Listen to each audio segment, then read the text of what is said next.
So first of all, before I get started with this video, a big thank you to anyone and everybody who watched my first video. It meant a lot. I got a lot of really great feedback, and you guys are the main reason why I decided to make another video. And you know, I always just want to try to help any new lifters or intermediate lifters when it comes to their training style, and I hope that I can provide some helpful advice for you guys. And so let's get into today's video. We're going to talk about 3 of the main lifting styles. So obviously you have your bodybuilding, which is probably the most popular. You have your athletic or endurance-based training, which is primarily for people who want to compete, whether it be a marathon or general sports like baseball, basketball, football, that type of thing. And then we also have powerlifting or Olympic lifting, which focuses predominantly on strength. So those are your 3 different training styles, and we're going to get into each one, kind of the benefits and just some of the aspects that each of them entail, and kind of just try to help everybody find the one that works best for them. It's always important to make sure that the training style you're doing is the one that makes you want to continue training and continue making progress and seeing that change that you wanted so badly. If you don't enjoy it, you're probably going to stop or give up or lose what could be something very beneficial to your life. And that's what a lot of people get out of fitness, is not just what you get inside of the gym, but the influence it has on a lot of different aspects of your life outside of it. So without further ado, let's get into it. Really quickly, powerlifting, as I mentioned before, predominantly strength-based. So with this in mind, size in powerlifting doesn't matter. You want to think about maybe someone is small or doesn't have a ton of muscles, but with powerlifting, the rep range is very low. Sometimes no more than 3 reps. You're pulling heavy weight. For a lot of powerlifters, the goal isn't to build muscle, it's to build strength. Are you going to build muscle over time? Of course you're going to build muscle over time. It all depends on your diet and how hard you're training in terms of frequency. But you're not trying to get that chiseled Arnold Schwarzenegger, aesthetic bodybuilder, inverted triangle body, right? You just want to be really strong, and you don't have to have an amazing physique to be really strong. You just need to pull heavy weight all the time. So a lot of times with powerlifters, you'll see someone maybe squat 300 for 1 rep. You'll see a bodybuilder maybe squat 225 for 10. 2 completely different goals. One guy wants to get strong, one guy is trying to break that muscle down and rebuild it, right? So you've got your powerlifters who, for the most part, just want to see how much weight they can pull, whether it be for a competition coming up or just in general, that's the style of training that they enjoy the most.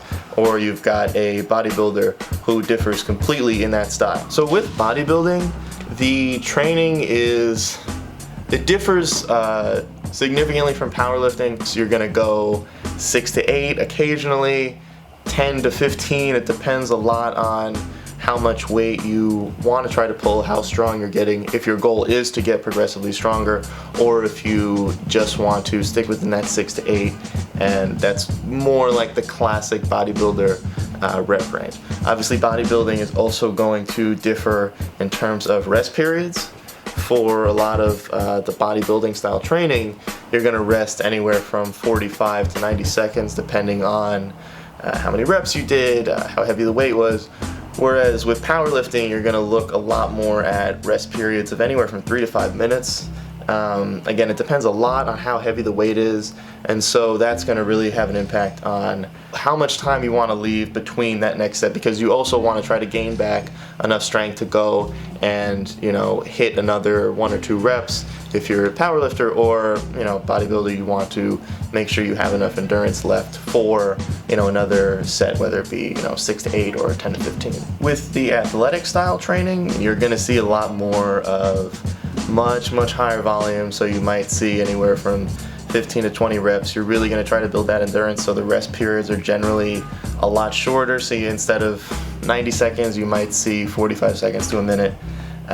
You're also, with athletic style training, going to incorporate a lot of movement that gets the heart rate up while also working on building muscle and strength. So you're going to see a lot of supersetting, which for those of you who don't know is going from one exercise or one movement directly to another exercise with no rest in between.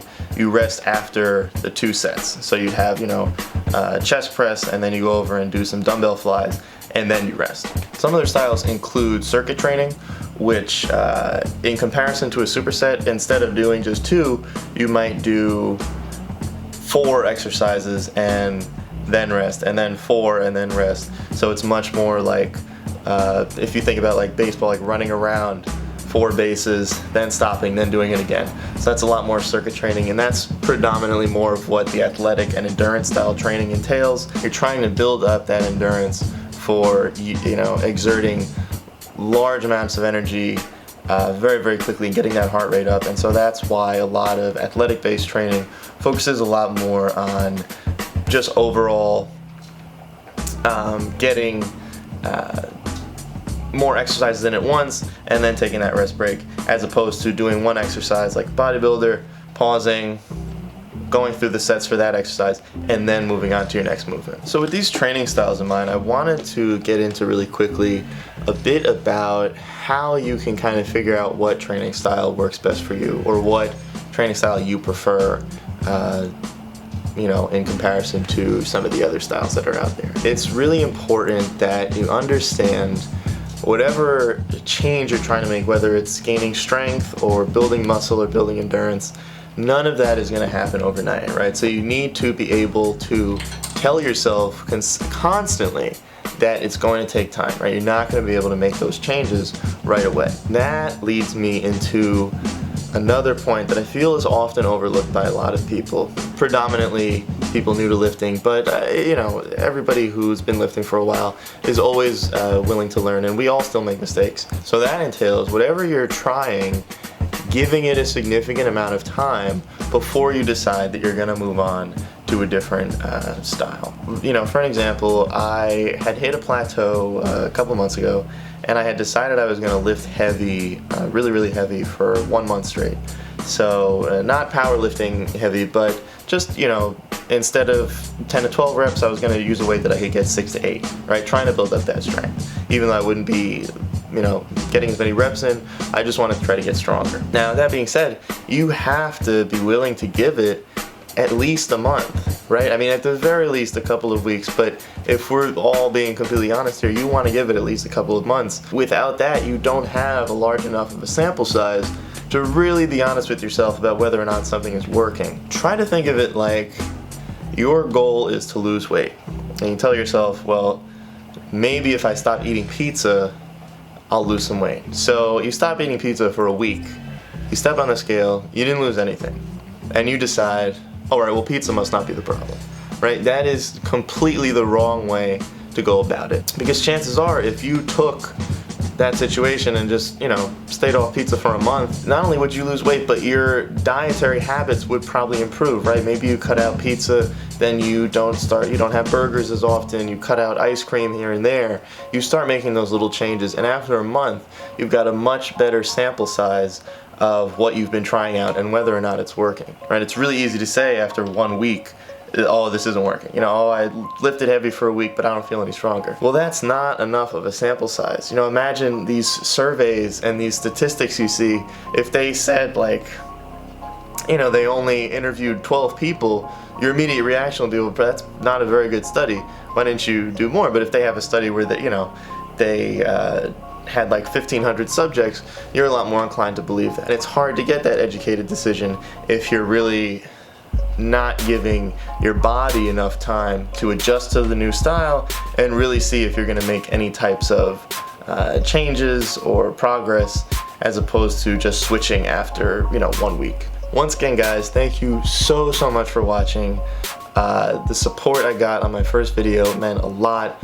It was incredibly nerve-wracking to make that video and post it up on the internet where everyone can see it and judge me, but it meant so much that people appreciated what I did, and I hope that I can continue to produce content for you guys that you like. I'd love to know some of the training styles that you guys enjoy the most. Feel free to leave them in the comments. I try to answer all the comments I get, because on the last video I only got 3, so it didn't take very long. once again, guys, try to spread just a little positivity. Always pay it forward, and remember the change that you want is not going to happen overnight, and it's not easy because it's not supposed to be easy. Keep going out there and just giving it 100%. Wonder how many like cliche